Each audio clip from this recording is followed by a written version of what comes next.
Ada satu cerita yang ingin saya ceritakan kepada kalian semua, di mana cerita ini baru saya dapatkan pasca saya sembuh dari penyakit GBS.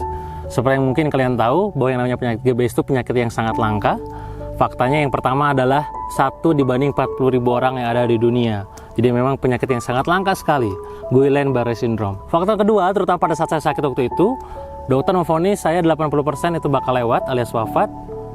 Dan itu membuat keluarga kami semuanya penuh dengan harap, antar harap dan cemas, campur aduk. Fakta yang ketiga adalah, kalaupun misalkan seandainya saya waktu itu sehat, diberi kesempatan untuk sehat, maka peluang sehat kembali normal seutuhnya semuanya, itu adalah hanya sekian persen saja. Ya, artinya apa? Pada saat kondisi sehat sepenuhnya, tangan saya tidak bisa digerakkan, jari saya tidak bisa digerakkan, kaki saya tidak bisa digerakkan, mulut saya berbicara dalam kondisi yang tidak fasih gitu ya, dan banyak kekurangan lainnya. Tapi faktanya saat ini adalah saya bersyukur banget sama Allah Subhanahu wa taala. Kenapa demikian? Karena semua anggapan tersebut itu benar-benar tidak terjadi pada diri saya. Fakta pertama, pada saat dokter memvonis ini meninggal, saya tidak meninggal, alhamdulillah. Fakta kedua, pada saat dokter memvonis bahwa penyembuhannya butuh waktu 2 tahun. Dan yang ketiga, pada saat dokter memvonis bahwa bakal ada sisa, bersyukur alhamdulillah, masya Allah, fisik saya sempurna saat ini, terutama muncul dari kalangan orang-orang yang sama mengidap pejuang GBS kayak saya. Kang Dewa, apa sih rahasianya sebenarnya? Kenapa kok Kang Dewa penyembuhannya cepat? Kenapa kok Kang Dewa dikasih keselamatan oleh Allah? Apa sih amalan manas yang bisa membuat akhirnya Kang Dewa dikasih kesempatan kedua untuk hidup? Sejujurnya saya tidak tahu. Saya nggak tahu amalan mana yang bisa membuat saya akhirnya dipilih kembali oleh Allah untuk hidup, dikasih kesempatan kedua. Saya nggak tahu sama sekali. Sampai pada akhirnya saya coba mengingat kembali episode pada saat saya berada di rumah sakit. Saya masih teringat ketika itu, ketika istri saya datang ke saya, di samping kanan saya, di samping tempat kamar tidur saya, dan berbisik kepada saya. Waktu itu saya tidak bisa ngapa-ngapain, tangan saya tidak bisa saya gerakan, kaki saya tidak bisa saya gerakan, badan saya, leher saya semuanya tidak bisa bergerak. Yang saya bisa gerakan hanya kedipan mata saya. Istri saya datang dengan membawa kabar, ya di rekening ada uang yang lumayan banyak angkanya, yang itu memang cukup untuk bisa menghidupi kehidupan kita hingga beberapa bulan ke depan, bahkan beberapa tahun ke depan kalau bicara masalah kebutuhan. Tapi yang saya kaget ketika itu adalah istri saya berkata, ya gimana kalau misalkan uang tersebut kita sedekahin aja, katanya. Waktu itu saya tidak bisa merespon karena tangan saya kondisi lumpuh, kaki saya lumpuh. Tapi saya cuma bisa menggerakkan mata saya gitu, sambil meneteskan air mata dan seperti itulah gitu. Saya sedih gitu kan. Sedih bukan berarti karena kondisi saya, tapi saya sedih, lebih tepatnya mungkin bukan sedih ya, haru gitu ya. Saya didampingi oleh sosok wanita yang memiliki hati yang sangat begitu mulia gitu. Dia berbicara pada saya, gimana kalau misalnya kita sedekahkan semuanya, katanya. Saya punya 2 ATM waktu itu, punya 2 tabungan, di mana satunya itu dikosongkan hanya untuk bisa bersedekah. Dia sampaikan alasannya, kenapa akhirnya Bunda mutusin kayak begini, karena ayah tahu ya, katanya. Percuma kan kalau misalkan nanti ayah sakit tapi uang kita gak pernah kita pakai. Percuma kan kalau misalkan kita berjuang setiap hari untuk mengumpulkan harta, ya melunasi hutang-hutang, tapi ayahnya dalam kondisi seperti ini. Apalagi amit-amit nauzubillah min dzalik, kalau misalkan sampai ayah meninggal tapi uang di rekening masih ada, percuma gitu kan. Jadi mending Bunda sedekahin aja. Lagian Bunda juga pernah dengar nih, ada sebuah hadis yang mengatakan bahwa salah satu hal yang bisa mencegah bahkan mengundurkan kematian itu adalah sedekah. Jadi Bunda percaya dengan itu, dan akhirnya kalau boleh gitu ya, Bunda sedekahin aja gimana. Dan saya memberikan kode hanya sekedar kedipan mata saja, yang itu menandakan saya setuju. Dan akhirnya saya setuju itu, bahwa silahkan aja disedekahkan dalam hati saya. Ya semoga dengan ini membantu saya untuk dalam proses pemulihan. Di saat dokter memvonis saya 80% meninggal, dokter memvonis yang aneh-aneh, dan saya tidak ada harapan hidup lagi gitu. Dari situ saya malah berpikir bahwa mungkin salah satu amalan yang dilakukan oleh istri saya, sekali lagi bukan oleh saya, tapi oleh istri saya pada saat saya sakit adalah melakukan sedekah yang angkanya lumayan besar gitu.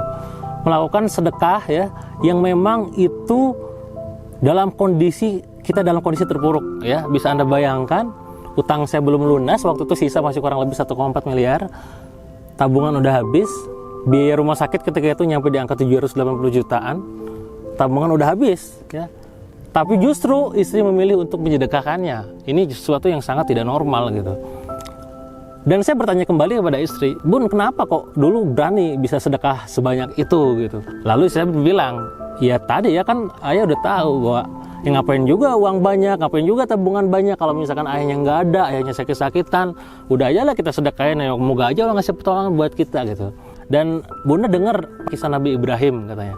Nah kisah itu begini ya.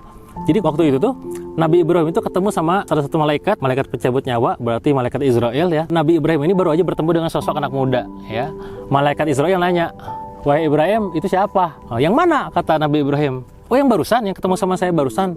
"Ya itu siapa?" katanya. "Oh, kalau yang barusan itu sahabat saya juga murid saya." Wahai malaikat gitu kan. Dia ngabarin, intinya dia datang ke saya untuk ngabarin bahwa besok dia mau memberlangsungkan pernikahannya. Ya, dan dia ngundang saya, kurang lebih seperti itulah. Dan waktu itu pada saat Nabi Ibrahim berkata pada malaikat Israel langsung spontan berkata, "Wahai Ibrahim, anak muda tersebut tidak akan sampai kepada pernikahannya." Kenapa? Karena sebelum pagi besok ajalnya akan menjemputnya. Saya akan mencabut nyawanya. Ya, karena ini adalah perintah dari Allah, sudah takdirnya dia meninggal gitu kan. Pada saat mendengar jawaban seperti itu, sontak Nabi Ibrahim kaget dan ingin sekali rasanya menghubungi si anak muda tadi dan ngasih kabar, "Wahai anak muda, besok adalah hari kematianmu," gitu kan. Bahkan sebelum kamu melakukan pernikahan. Tapi karena Nabi Ibrahim meyakini bahwa yang namanya ajal kematian itu adalah rahasia ilahi, rahasia Allah, maka Nabi Ibrahim tidak melakukan itu dan akhirnya hanya bisa pasrah, hanya bisa bertawakal kepada Allah Subhanahu wa taala. Di keesokan harinya, entah kenapa tiba-tiba pernikahan dilangsungkan. Akhirnya dia menikah, singkat cerita dia menjadi dewasa, dia punya anak, dan akhirnya di usianya yang sangat tua ya, kurang lebih di usia 70 tahun, masih bisa hidup. Yang katanya dulu malaikat Israel ngasih tahu bahwa ini waktunya wafat. Setelah 70 tahun, akhirnya Nabi Ibrahim penasaran dan bertanya kepada malaikat Israel, "Wahai Israel, apa yang membuat tanganmu akhirnya menunda untuk mencabut nyawa anak tersebut?" Dan malaikat Israel menjawab, "Wahai Ibrahim, di malam sebelum pernikahan itu berlangsung, anak muda tersebut menyedekahkan setengah dari harta yang dia miliki di jalan Allah. Dan karena sedekahnya tersebut, akhirnya Allah memutuskan untuk menunda kematian dari anak muda tersebut. Hingga bahkan dipanjangkan umurnya di usia yang sekarang, di usia 70 tahun. Nah dari situ kita bisa melihat kawan-kawan semua, bagi Allah tidak ada yang tidak mungkin. Sangat mudah sekali baginya membolak-balikan kehidupan, kematian, kelapangan, kesempitan gitu kan.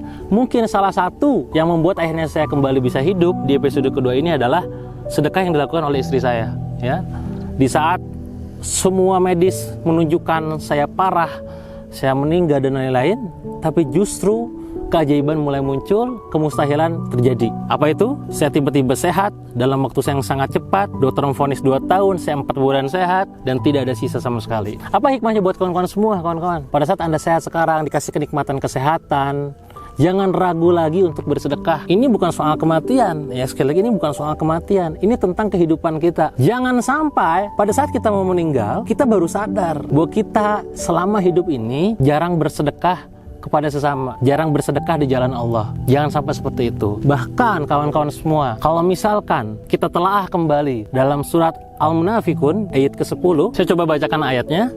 Bismillahirrahmanirrahim.